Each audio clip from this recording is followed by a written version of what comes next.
He was the first overall pick in the 1995 NBA draft. He was very image conscious at the beginning. I've read stories about your grandmother making sure you dotted your I's and crossed your T's. But she ended up lasting in the league for 16 years, the first overall pick in the 1995 NBA draft. Excuse me. Joe Smith joins us today. Brother, what's going on? Oh man, everything's good. Everything's good. How you feeling today? Trying to make it happen. Like we are, just another day. That's it. Another day, another dollar, brother. We've known each other for some time, but you posted something on social media recently where you basically posted a picture, if I'm not mistaken, of you next to LeBron. But then there was a picture of you, I guess, next to Allen Iverson. But then you're connected on so many levels to so many other parts of culture. I think it was you even maybe guarding Michael Jordan. So you've played against Michael, you've played with and against LeBron, you've been teammates with Allen Iverson. You have basically been a part of basketball history, not to mention playing alongside Kevin Garnett as well, for most of my childhood and adult life. Does that make you feel? All right, does it make me feel what now? Does it make you feel old? I'm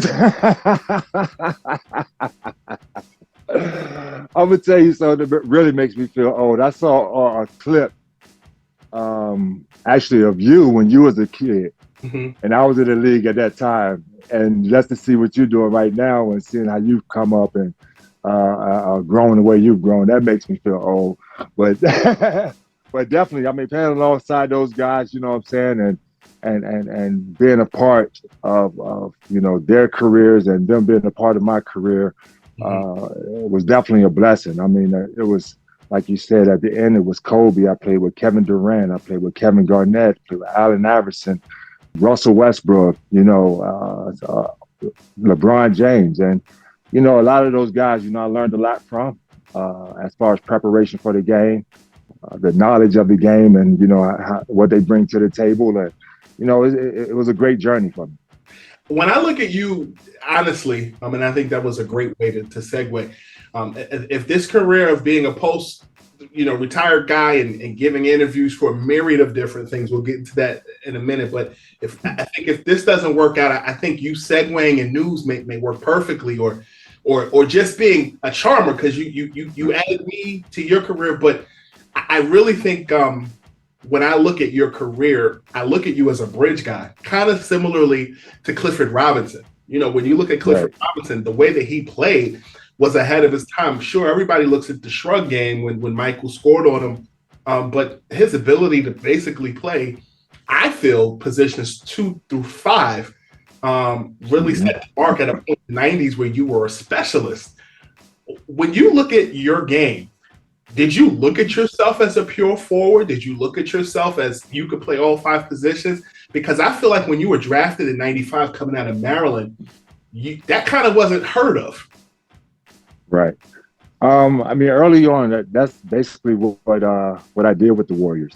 I didn't start off as guarding the point guards, but a lot of the pick and rolls and stuff like that, we coach felt comfortable with switching and putting me out there on the guard because I was able to slide and move my feet and stay in front of the guard, make them take tough shots, and it worked in my favor. I mean, and nowadays, you see so much all this open floor play that you kind of wonder, would you be able to stay in front of a lot of these guys? But I mean, it was just something that I took pride in. I always took pride in my defense, and whether it was guarding a guard or whether it was playing the 3 or playing the 4. In college, it really started off because I was at the University of Maryland at 6'9", 6'10", playing center, where the ACC, every team we played against had 7-footers. So, I kind of learned how to play inside, play a lot more inside, and work around the 7-footers a lot better there. How hyped were you in that big game that everybody references against Duke? Where you tipped in that shot? I mean, how amped were you before the game to go against Duke? I mean, we were actually in Duke, so that obviously got you hyped coming into the arena. Secondly, we played them without our head coach, Gary Williams. He had pneumonia, so he was in the hospital at that time. So we had another kind of chip on our shoulder where we felt like people would be counting us out because our head coach wasn't there. We're playing in Duke. The ACC at that time, like I said, was one of the best conferences in the country. So every night it was a tough challenge, and for us to going into that game, man, I was super excited, ready to go. I saw assistant coach Billy Hahn, rest his soul, just passed away recently. I saw how nervous he was before the game, and I kind of went up and pat him on his back and was like, "Don't worry about it, man. We're gonna take care of you. You're good today." So I was excited, I was confident, and it just went out and worked in a favor where I was in the right place at the right time for the tip in at the buzzer. But to have 40 points and 20 rebounds in Duke was something special. Yeah, it was special. That's good company there, man. I definitely think that was something to write home about. Oh yeah, definitely. I mean, the support I always got from my mom and my parents, and my brothers and sisters, that's something, that's priceless. And when they see you put an effort in out there on the court like that, then, that's something that when you get back to the dorm, we didn't have cell phones like that. So when you got back to the dorm phone was just ringing off the hook at that point. Yeah. Or cell phones nor social media. Nor social media. Before all that. Back then, you had to use a phone book or call 411 to get somebody's number. Exactly. Especially if you didn't remember it. If you didn't know it by heart, you had to do some research, some real research. Tell me something. You go to the 95 draft. You were picked one. Was there ever a conversation or a thought process that you would not go number one? Actually, until my name was called. Really? I mean, our draft was pretty deep with a lot of underclassmen. Myself, Antonio McDyess, Jerry Stackhouse, Rasheed Wallace, Kevin Garnett, Damon Stoudemire. I mean, we had a pretty good top six that could have gone, that could have been chosen as the first pick. The thing about it, when I went to Golden State and had my workout before the draft, it might have been one of the best workouts I ever had in my life. Like as far as the drills they put me through, coming off the dribbles, taking pull-up shots and post moves and stuff like that. I think I only missed 1 or 2 shots and maybe 2 hours of drill work. And kind of left them no choice at that point. So I felt good about it, but it was still up in the air until my name was called. Were there other guys in your draft class that were going through workouts with you while you were working out with Golden State or even any other team? I had Sean Respert in one workout with me. A couple of days. Usually, the rest of the workouts, I was missing guys by a day. So they have a guy in the day before, and then have me come in the next day. So I think they were trying to separate it like that as much as they could. But I did have Sean Respert in one of them. Rasheed Wallace seems like, I've never met him, but he seems like the type of person that either takes things and he puts it into his game and he takes over, or he just has a good memory like an elephant. When you guys came into the league together, even later on, did you ever feel like when you went against him in a game, he took your pick at number one personal when you were going toe-to-toe with him?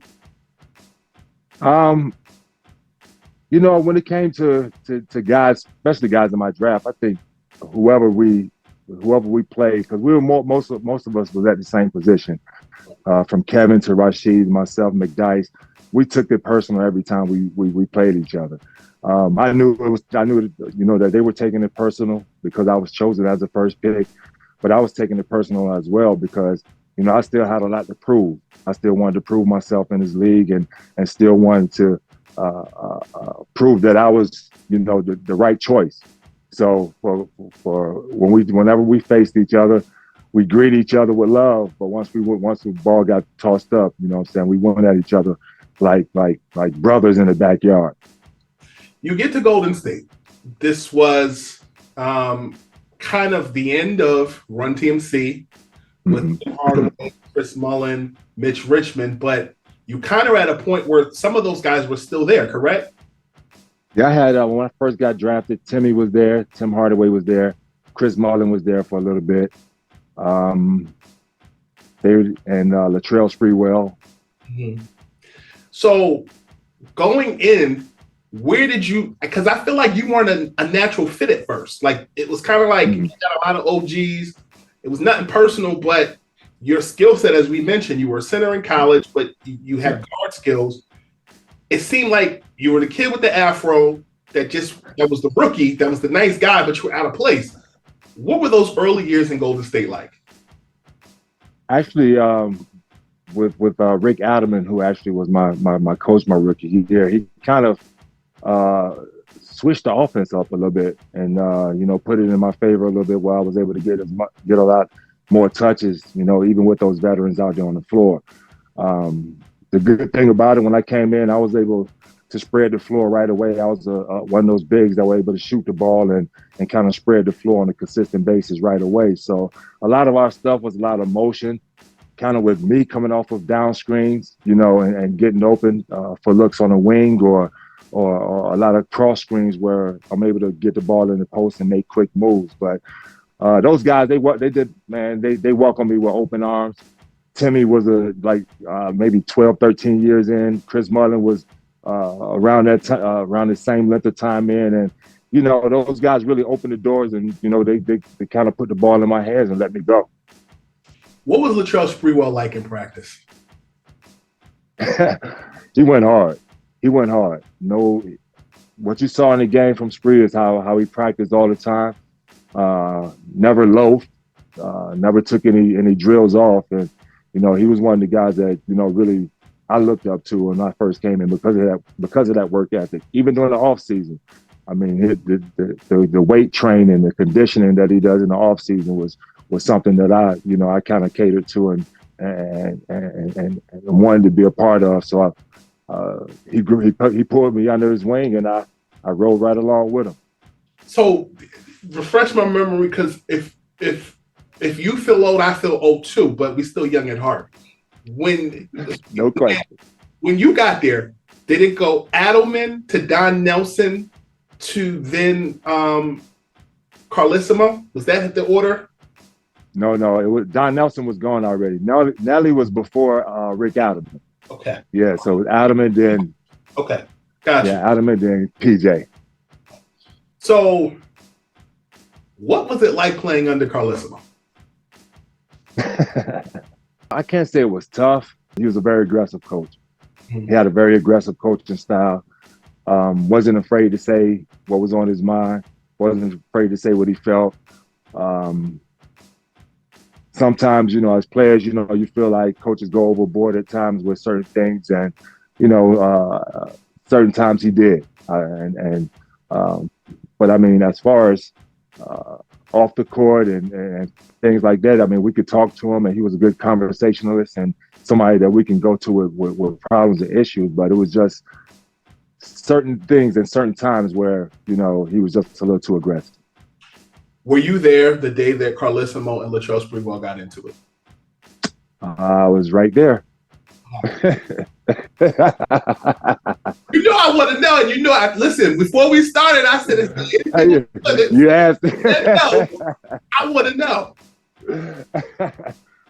Like the day it happened, we were actually going through the timing that it happened. We were all broken up as a team, going through shooting drills. We had 3 guys out of each basket, and we're doing, different shooting drills. We switch up, shooter. And it was myself, Muggsy Bogues, and Spree at the same basket. And Spree is the passer at this time. I'm the rebounder, and Muggsy is the shooter. So Muggsy is, he's the veteran. So, his pace might not be as fast as everybody else's. So as Muggsy's, going through his shooting, Spree is, throwing the ball as Muggsy's getting to the spot, And like I say, PJ can be a little aggressive at times. So PJ blows the whistle and, yells at Sprewell, make better passes. Nah. So Spree was like, I'm making the pass as fast as Muggsy is getting to the spots. You know what I'm saying? I'm making the correct passes. Muggsy is the veteran now, so he's not sprinting like everybody else. He's cruising a little bit. So I'm making the passes as fast as he's getting to the spot. And couple minutes go by, we go around a little bit, and he'd come back with the same thing, but this time more aggressive and, start approaching Spree. And that's when all hell just broke loose. That's when all hell just broke. But it wasn't just that one moment, though. It was something that was going on through. It was early in the season. It was something that had built up, through training camp and through the first few games of the season that I felt was unnecessary and overboard with the way PJ was addressing Sprewell when he first got there. I thought he was trying to make a point, by going at the big dog, or who he thought was the big dog on the team, and trying to make puppy him down a little bit, but it didn't work out like that. So it's interesting. We talk about our entry points to the league. You came in '95 as a rookie with the Warriors. I came in '97 doing radio for the Nets, and I remember hearing questions with my mom. And one of the questions that was like a recycled question was, do you have anything to say about the Latrell Sprewell debacle? And at that point, I'm 12, so I get it in theory. You see what's disseminated in the news. You saw the marks on his neck, but it's one thing to see it in media and what they're giving you. It's another thing to hear a first-person account of what happened. Right. You were there. My question to you is, where did we as the media get it wrong? I think the parents played a big difference in it. Like you say, seeing the marks on his neck and kind of a little bit of Sprewell's history before that, kind of played a part into it as well. They kind of looked at him as a bad guy.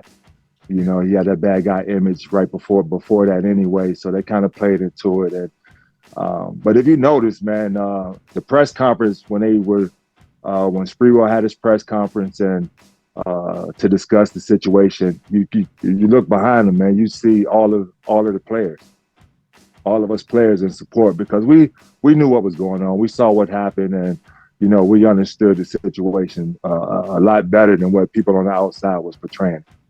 If I may ask, you talk about the fact that he was villainized, or they brought up his past. Post Draymond and Jordan Poole, where there was an actual video, you kind of didn't see people hold Draymond back right before. Right. There's no video in this instance. How did he get that far where there were marks on his neck? Because, like I said, he was approaching, like when the second time he came very aggressive. Right. He started approaching Sprewell. Right. So they got face to face, and it just happened. Got you. And by the time players and coaches were able to get to him, it was already going on. So, we try to break it up as quickly as possible, so to keep anything from happening. But, it just happened so fast. Yeah, man, that to me, I really feel like you had a young team that had potential. And I think in that instance, things change. And I think even the perspective of a coach being the focal point of the team and the players being secondary, at least that thought.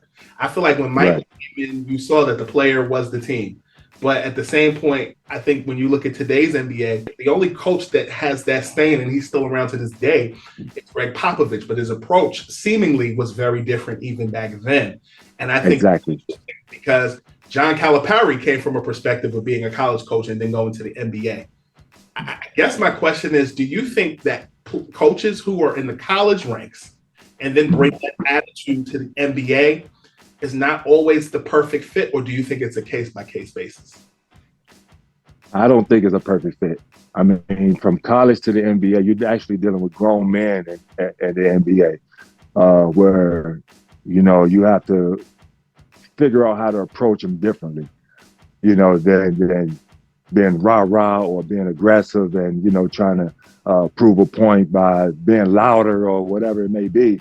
You're dealing with grown men with pride and a little bit of an ego to get to that point in their life where they're in the NBA. So you have to be able to approach them and talk to them a little bit differently. Some guys might be able to take it you know what I'm saying? Depending on the guy, but for the most part, it's how you approach them. And I was going to mention that earlier. I think that's kind of why, PJ wasn't able to stick around in the NBA for, a long time. So because of that, that aggressiveness, that attitude, and that character that he has with a lot of the players. You go from the Warriors to the Philadelphia 76ers, and you go from one strong-minded coach and PJ Carlesimo, if I'm not mistaken, to Philadelphia and Larry Brown is there, correct? Correct. Did playing under PJ prepare you for Larry? No, Larry is different. Because, Larry, playing for Larry, all fundamental work. Like, you come into practice, we doing layups and, reverse layups and going through cones and ball handling drills and things like that. So it was almost like every practice was almost like a summer workout pretty much. You know what I'm saying? He wanted you to have those fundamentals down, to the T where you're not even out there thinking about it. He wanted you to be able to finish at the basket. So we did tons of layups and reverse layups and spin. He's teaching you how to spin it off the glass. He was really fundamentally sound. And before we went up and down and scrimmaged and things like that, but he wasn't really as aggressive or as PJ. Larry, he would only get that way if he feel like you're not trying. Larry, that's what I got from Larry. If he feels like you're not trying, you're not giving your all, then he's going to get on you. But he's not like that, like on a normal basis. You can talk to Larry, you can laugh with Larry. There's a lot of things that he brings to the table. But his knowledge of the game was unquestionably one of the best. Did he and Allen Iverson clash because Allen lacked structure, or because they were too much alike? I wouldn't say Allen lacked structure because he's a Hall of Famer, and what he found that worked for him that may not work for somebody else, he made the best Allen Iverson that that we've ever seen, one of the best players that we've ever seen. I think it may be more that they are more alike than they know. Both of them are strong-willed people, and Allen has his way, Larry has his way. The hardest part is trying to find a common ground with someone like that, and that's what they kind of kept bumping heads at. They couldn't find that common ground to where Allen can still be Allen, Larry can be Larry, and they can come together. They did when they went to the championship, to the finals. But other than that, it was always that compromise was never there. Who in today's NBA game reminds you of the duo that was Larry Hughes and Allen Iverson? Who in today's NBA game? The duo. That's tough because Larry was tough. He would sleep on Larry Hughes. Oh, I know. I would say the two guards in Cleveland, Garland and Spider-Man. They both are athletic. They both can shoot it. They both get to the basket. They both can put the ball in the bucket. I know I got you thinking. I ain't never heard you this quiet in the conversation. Because I'm going team for team right in my head. Yeah. But they're the closest that I can think of. Let me ask you a question. I want to go into Minnesota because that was the next team you played for after Philly, correct? Right. But it ties into Philly. So over the summer, James Harden, he calls Daryl Morey a liar. Some would argue, wink, wink, that there were some conversations that were being had behind the scenes. Some experts have compared that to your situation in Minnesota, where you signed and they ultimately, that was against the rules. You even moved past it. Right. Two-part question. How much have people gone to you and asked your opinion about the incident with James Harden in comparison to your situation? And the second part of that question is, do you see any similarity between those two incidences? Actually, you're the first person to ask me about the comparison with those. Yeah, you're the first person to ask me, Scoop. And the difference is I had no clue what was going on. And James obviously was told that, personally from the GM that, he would be taken care of. My situation was done by my agents and the general manager at the time with the Timberwolves without my knowledge. It was something that they was working on, behind the scenes and not undercover while I was out there just playing and trying to, continue to build my status so I can, earn a larger salary. But with James, his seemed to be that, that was something that was promised to him all the way back to Houston, so that's something that him and Dirk, that's a conversation that they had personally. And I didn't have that situation. I mean, again, I was young when I saw it, and I was like, man, there's a lot of rules and regulations. And when you first heard it and you found out the league was investigating it, what was that process like? Did the league call you? Did your agent call you? Like, what happened? Yeah, I got a call right away from the league. Asking my side of the story, telling, doing their investigation. And so I had to explain just what I told you, how everything went down. And, when I went in to sign the contract, I had no idea that it was something that I was doing illegal. It wasn't explained to me in that way. I was 23, 24 years old and, putting my trust in the agents that I believe, had my back. And so I was just going in there doing what I thought was something normal in the NBA. So I explained that to them. They did more investigating with the team, with the general manager, with my agents at the time, and came up with the decision that either at that time I would either have to sit out for a year, or I would have to leave Detroit and play somewhere else for a year, and then I could return back to Minnesota. So at the time, I chose to go to Detroit for a year. I played a year with the Pistons.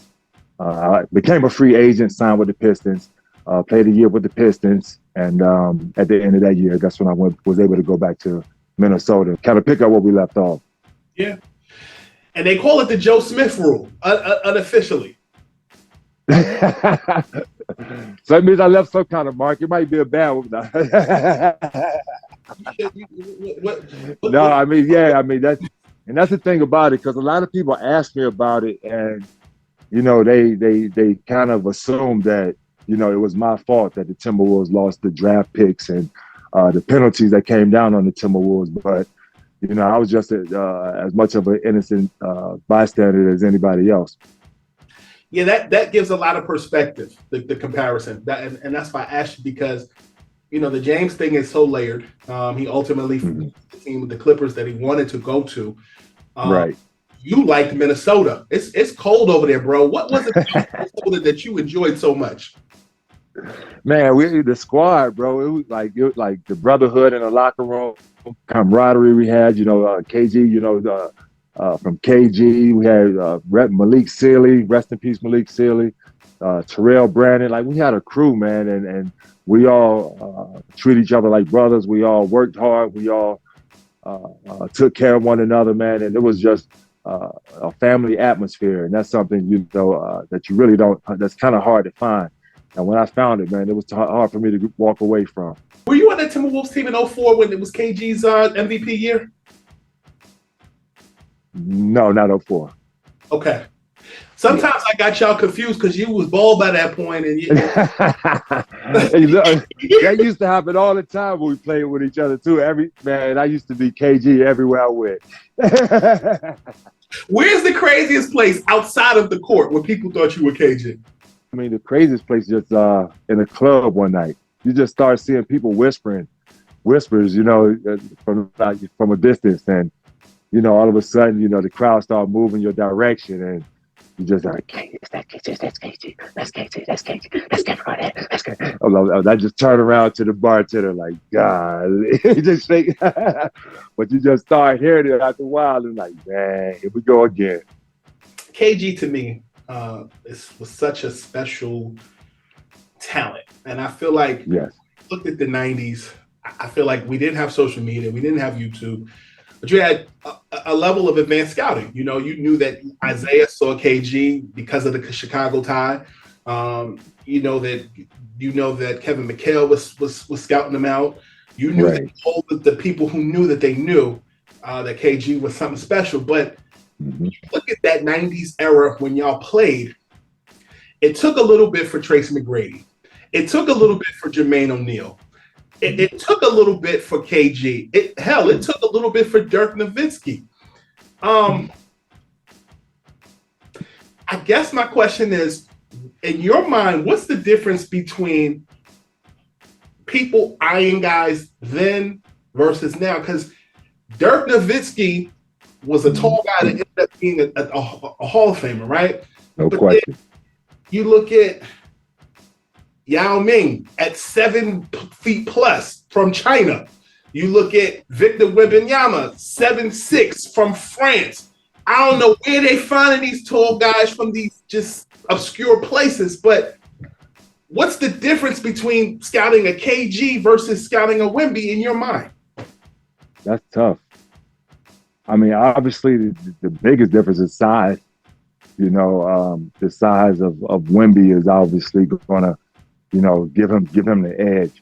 I think Wemby at this point in his career, compared to KG at that point during his rookie year, is more defined offensively as far as putting the ball on the floor, being able to shoot the outside shot. Defensively, obviously, he's a heck of a shot blocker, you know, being 7'6", 7'7". But I mean, I think, you know, he's just more offensively defined than what KG was. But at that time, we weren't asked to do all that. You know, that just shows how much the game has changed throughout these years. At that time, our forwards and center, we played a lot more with our backs to the basket. Face-up game every once in a while, you know, put the ball on the floor, 1 or 2 dribbles. But nowadays, you know, a lot of the bigs now, they getting it off the backboard and they bringing it coast to coast. So they getting off the backboard and they're starting to break. So that's the biggest difference between maybe now and, you know, KG at that time. Yeah, that answers my question. By this time, you had bounced between Minnesota. You did that time in Detroit, then you came back to Minnesota, correct? Right. You also did a stint in Philly.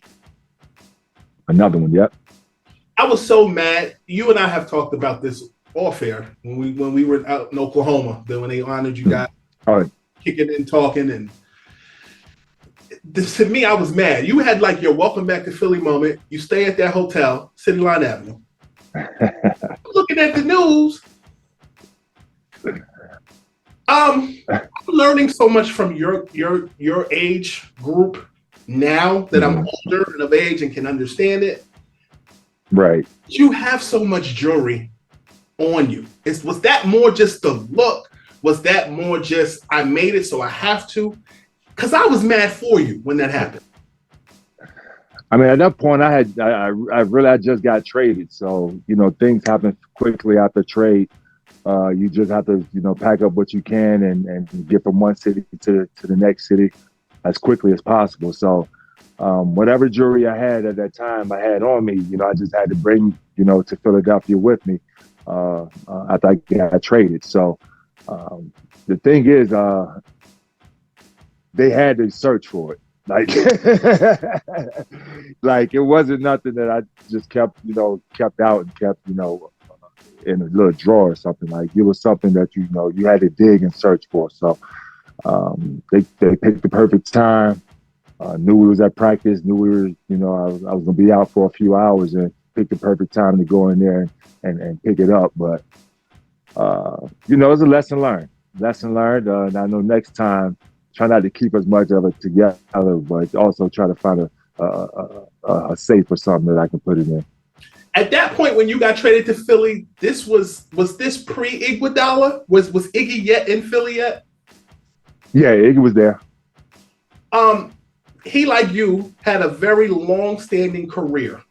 I felt like he was a blue-collar LeBron. His dribble was a little awkward, but to me, he could distribute the ball. He could score at will. Yep. Had you seen anything like Iggy before? Do you see anything like Iggy post-career? Not really, because he did it on both ends of the floor.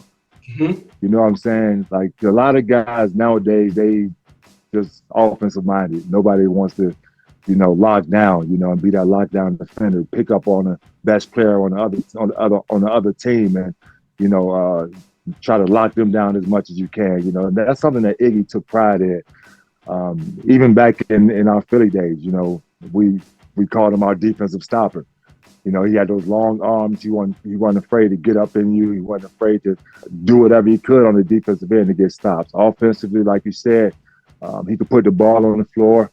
His shot was just coming along when we were together back in Philadelphia. He wasn't knocking the three down as consistent as he was when he got with the Warriors, but it was just coming along, and he was really developing that offensive game to where we saw with the Warriors. But he was a hell of an athlete, could get to the basket and finish with the best of them.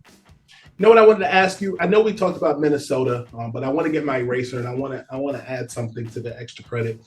You talked about playing with Terrell Brandon, and yes, sir. He was a master of his craft.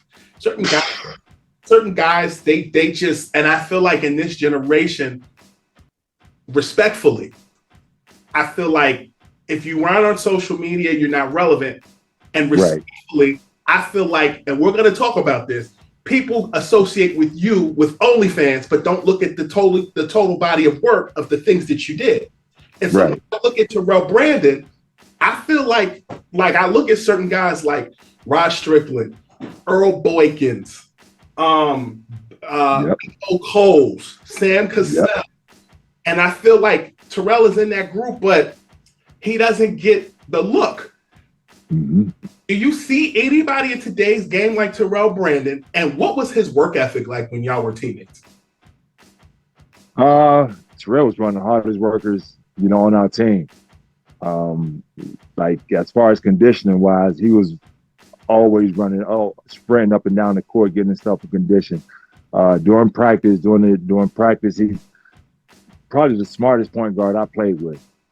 So, he's always, he was probably instructing practice more than Flip was at times, teaching us what spots to be in, where to go, and when to be there. So I love playing alongside Terrell, man. He was one of the best I ever played alongside. Had one of the best mid-range games.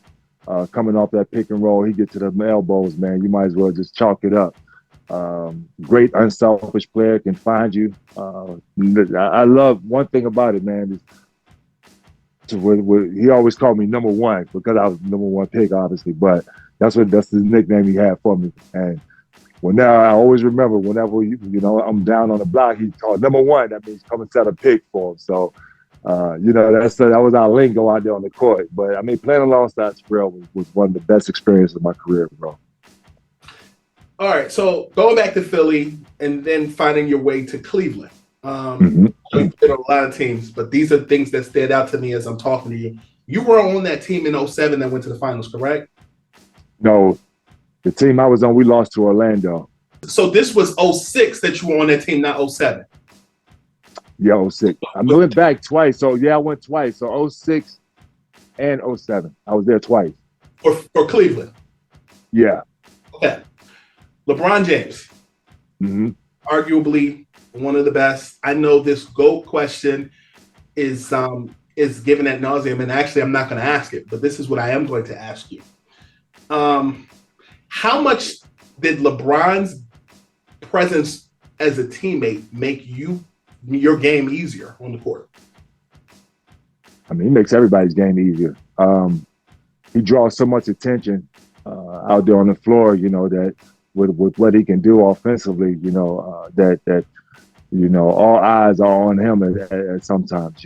When he has the ball, sometimes at the top of the key, all defensive eyes are watching him, trying to figure out what he's going to do. Whenever he has the ball mid-range or whenever you run into break with him, he's so unselfish with the basketball that, he's going to make the correct play, correct pass, and it as a teammate. So you're going to do whatever you can to get to the right spots for him. But he's so unselfish. He reminds me, I grew up a Magic Johnson fan. So to answer your question between that you're not asking,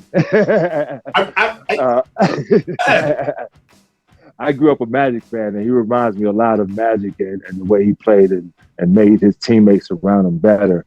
I just love watching him, and he's my favorite player to watch today. I really wasn't going to ask it for this reason because, again, I think TV career is in your future because you segued perfectly. To me, LeBron was always more Magic or Oscar Robertson than he was Michael. That's why I feel like the question it's annoying. Yeah. The way he plays and how he's able to see the court and find guys, that, like I say, whether it's transition or whether it's out of a double team, more of a Magic Johnson like. And that's something I've always admired about him because, like I said, I grew up a Magic fan, and a lot of people used to give him hell because he used to pass out of double teams and make the right basketball play, but real basketball minds, they really admire when your best player draws the double team and has the confidence in you knocking down shots. Well, I like to think of myself as a basketball mind, so that's why we agree. But I'll take that and raise you this. Again, getting lost in translation. When I look at LeBron, I see three people. I see Scotty, I see Penny, and I see Jamal Mashburn. I also see Jalen Rose. Wow. I also see Charles Barkley, the way he plays both blocks. When he played the block, yeah. I can see that. I mean, definitely has the strength of a Barkley, when down there on the block. Mashburn as well. I mean, people forget about, how crafty Mashburn was with that basketball. And whether it's back to the basket or whether it's face-up game, Jamal Mashburn was real crafty with that basketball and able to create angles, the angles that he needs to get to that basket and finish. So I definitely can see that combination. Tell me a LeBron James story that you've never told.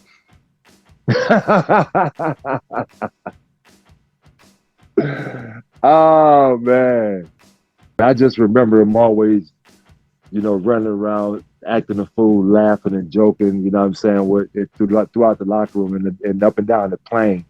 He's a jokester. I know that for sure, especially back then at that time. So he played a lot of jokes, played a lot of pranks, whether it's in the practice locker room, whether it's on a plane, whether it's during practice. So, but I really don't have a big story. Okay, that's fair. You were teammates with Zydrunas Ilgauskas in Cleveland, correct? Yes, sir. Do you see any similarities between Zydrunas' evolution as a 15 to 16-foot jump shooter playing alongside of a guy who commands a double team like LeBron in comparison to what Brook Lopez has done in Milwaukee? That's perfect. If you ask me, that's a perfect comparison. Because I played with Brook when I played with the New Jersey Nets for a year. I played with Brook, and he was really just then developing that perimeter shot. A lot of his stuff was back to the basket, finishing around the basket, step out there every once in a while.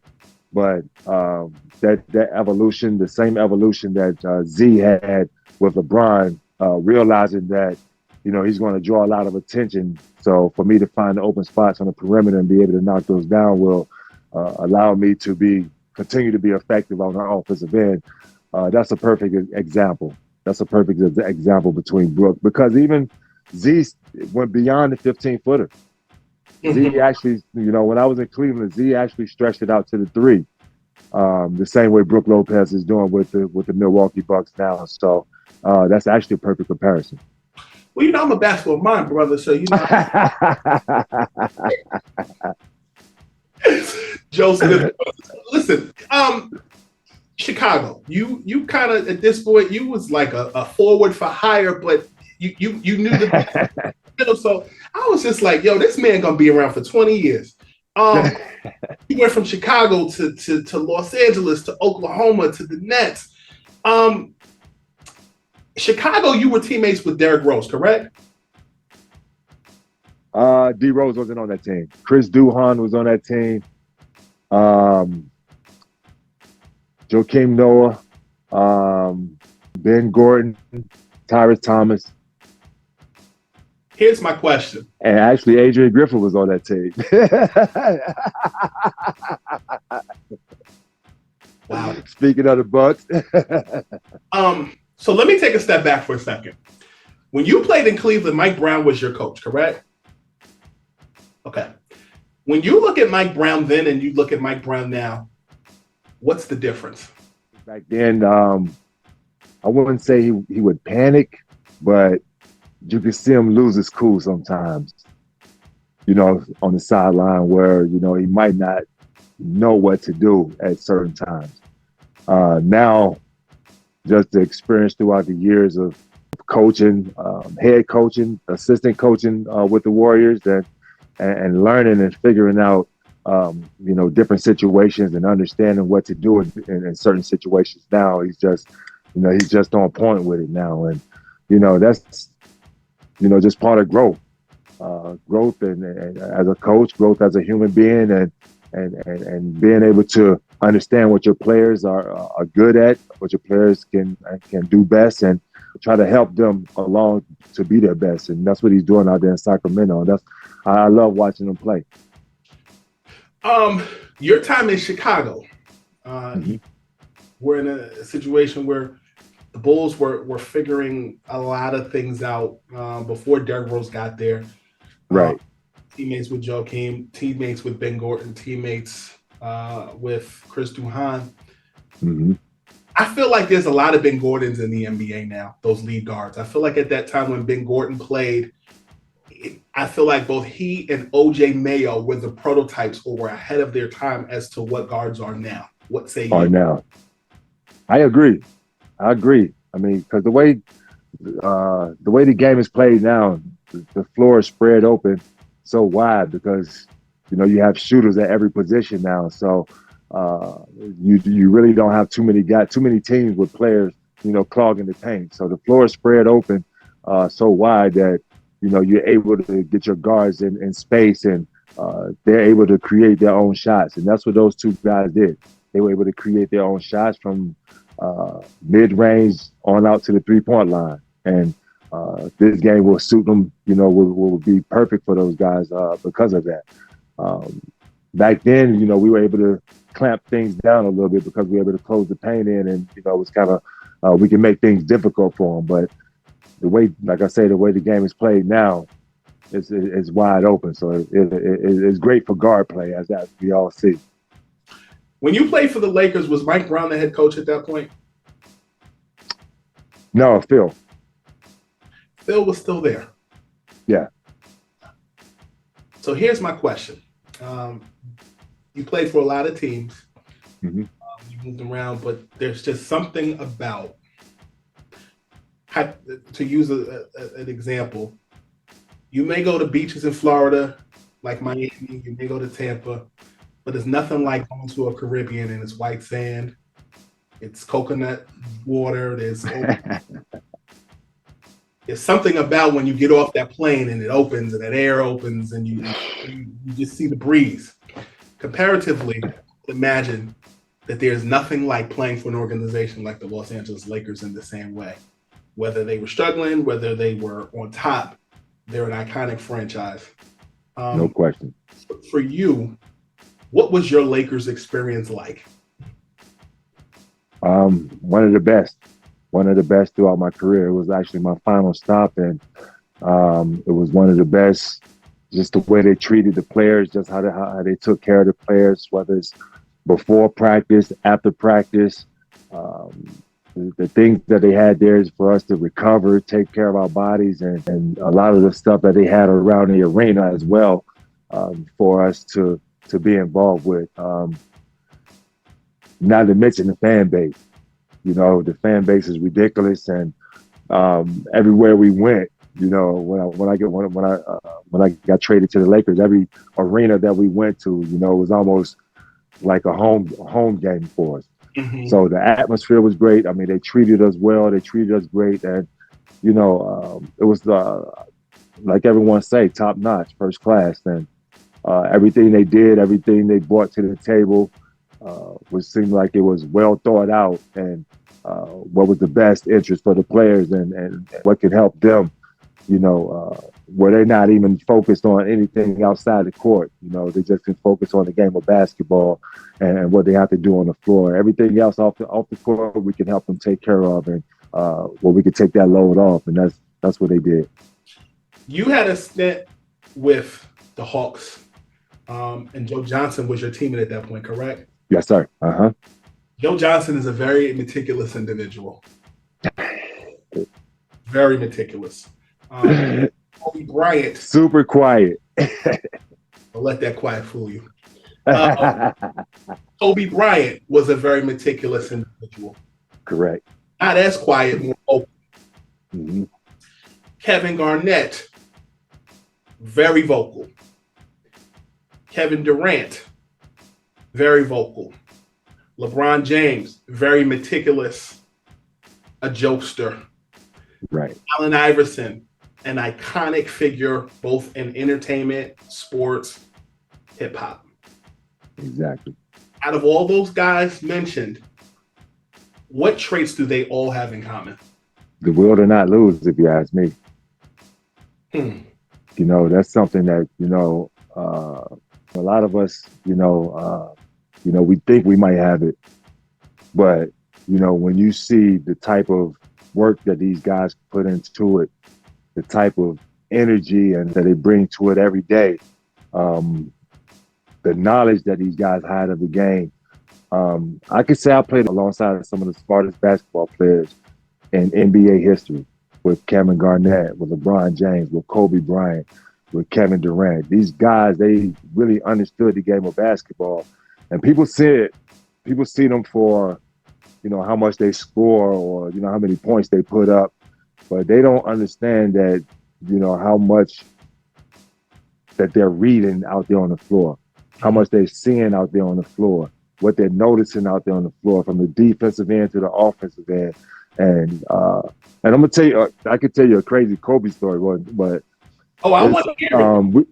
We were in practice, and it's right before the playoffs. We're about to play the Mavericks, and I'm there for maybe a month now, because I got traded right before the trade deadline in February. So I'm there for maybe a month now, and we're going over defensive schemes, and so I said, Cole, y'all never had a defensive schemes? He's like, nah, we just go out there and play. He's like, shoot, I'm the defense. He said, I'm the defense. I just go out there and roam and run. He said, I'm like, yo, this entire time I'm thinking, it's the Lakers. They championships. They won championships. Phil Jackson, they won championships. And I'm thinking that, the defensive scheme is this. I got to be, ready to learn this and learn that and learn this. But they were learning it just at the same time I was learning it. So, that was just something that I found funny at that time. We both laughed after that. I was like, nah, I'm the defense. I just go out there and roam. I get my steals, and, I create turnovers.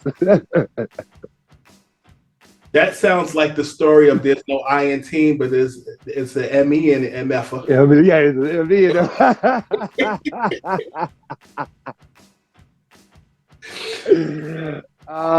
Exactly. I feel like Kobe's humor is more Seinfeld. Like, it's more calculated, but I feel like KG and KD's comedy is more any iteration of Cat Williams, Kevin Hart. But I feel like LeBron's humor is Eddie Murphy-like. Like you make people on camera, but off camera, it's funnier. It's funny, exactly. And I feel like Allen Iverson is Red Fox. See, I done been in places with Allen Iverson. And it's the little things. Like I'm gonna tell you a story. I was at a function and I was on the court side. Allen was in front of me. I was right behind Allen. And the guy Allen was sitting next to, they was talking about somebody and they was talking about his neck. And they just kept laughing. So they turned around behind me. And the guy said, come here. So he walks over to Allen. Allen goes, that's why you got a copper chain on, motherfucker. He said, your chain smelled like pennies. He just kept going on and on. I was like, yo, Allen is the worst. That is AI. That is AI right there. I'm telling you, like you said, it's perfect. Like your assessment of all the comedians compared to that is perfect, bro. I swear, because that's AI. I grew up with them, man. You know, I grew up playing AAU basketball with them, and you know, we competed against each other in high school back in Virginia. So I got real from childhood, a real good dose of that comedy. But you know, he's always been like that. He's always had a great sense of humor. He's another jokester, like you just mentioned, but he sneaks them in. And there's some fierce ones. Not no little layups. He going strong with it. I done been at the casino with him. I know. I seen him go through 10,000 like water. Yeah. I hear the stories. That's for off air. Listen, you told me I could ask you anything. I am curious because it's died down and a lot of people want to know. So we talked about Latrell Sprewell. We gave him his just due. We talked about the situation in Philly with your jewelry and getting it taken. I had just seen you last year, probably a couple weeks before all of that stuff had happened with OnlyFans and more. It went viral. It had a life of its own. I'm curious, was that staged or did that really happen? I wish it was staged. Nah, that really happened, bro. That really happened, and kind of, caught me, as you saw, people saw in the video, caught me off guard, and so something that I've been dealing with for the past couple of months. Like you say, it was a hot topic for a while. So, but yeah, it wasn't staged. It really happened. How are you guys?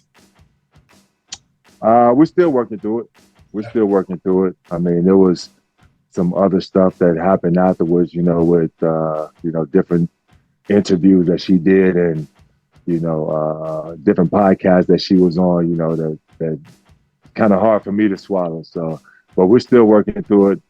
Nothing official yet, but we're still grinding and working. Yeah, I think that there were certain interviews that it took it far. I have a lot of friends that are not in the industry that they ask questions, and some know that I know you, and it's weird because I try to stick to basketball because that's what I care about. No question. But I'd be an idiot to say that is not a hot button topic that people were talking about outside of the court. I guess my question to you is, do you think that in today's day and age, where if you are living with somebody and you are having issues with finances, that not just you, but just in general, that it should have been more communicated between the two of you? Because it felt like you were caught off guard, but at the same time, it did feel a little staged. So that's why I was confused. So my question is, was communication lacking in this regard? It's been lacking for a while in our relationship, and that's something that we've been struggling with back and forth for years. Communication has been a lot of stuff that I find out after the fact, and I end up having to deal with the repercussions of it.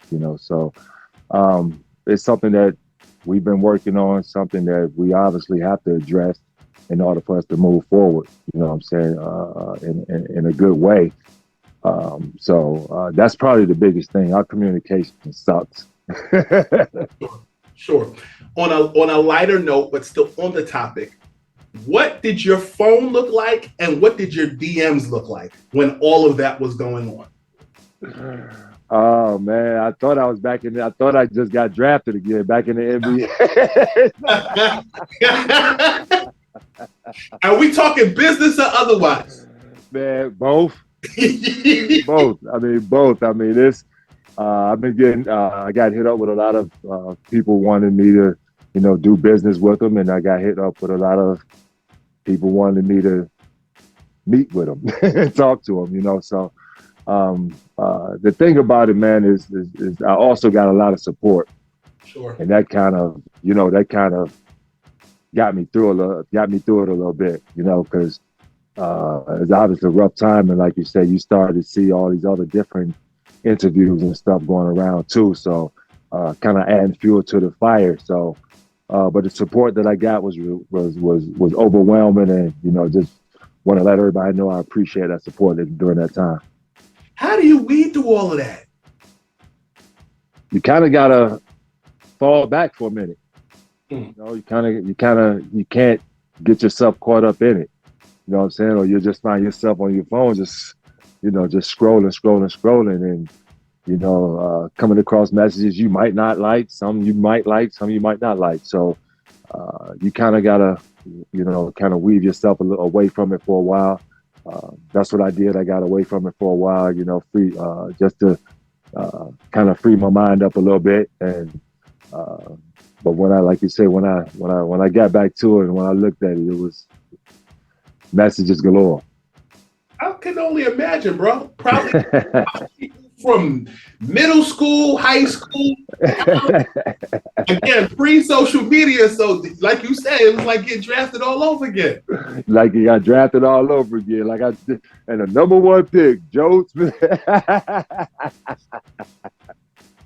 To me, I felt, you and I never talked about it. We text here and there, we DM, we like each other's photos, but to me, it felt like a rollout for a reality show or for your second act in television. But I believe you. You say that it wasn't. Do you have aspirations of a second career, whether that be TV or otherwise? Sports broadcasting or, something like that. I would love to get involved with that. But as far as reality shows, and not looking for a reality show, looking to be a part of a reality show or anything like that. Like I said, if it has anything to do with me talking basketball, count me in. Joe said he's a Maybach. He's not having Toyota Hyundai conversation. Big body. I'm a big body, man. I'm a big body. Okay. He said he's an Escalade. With Lamborghini doors. Yeah, I'm saying. You go. I got to spice it up just a little bit. There you go.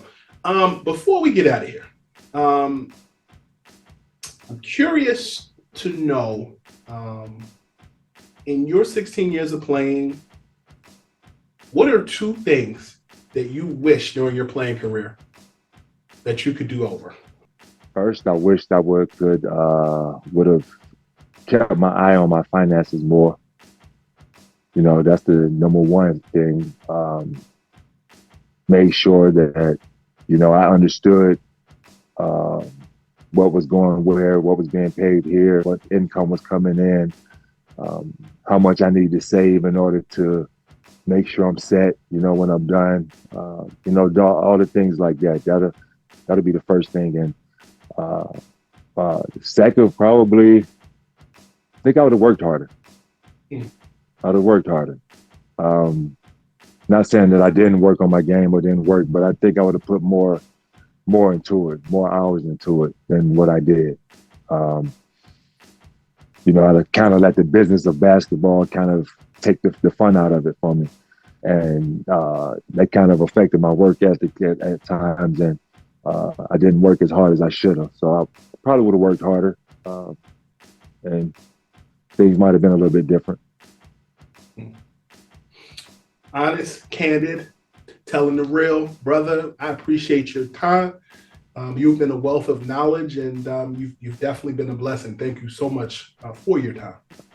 Oh man, appreciate it, Scoop. You know, as always, love, bro. Appreciate you for having me, and I'll see you soon. Yes, you will. You know, we in Oklahoma Friday. Have fun.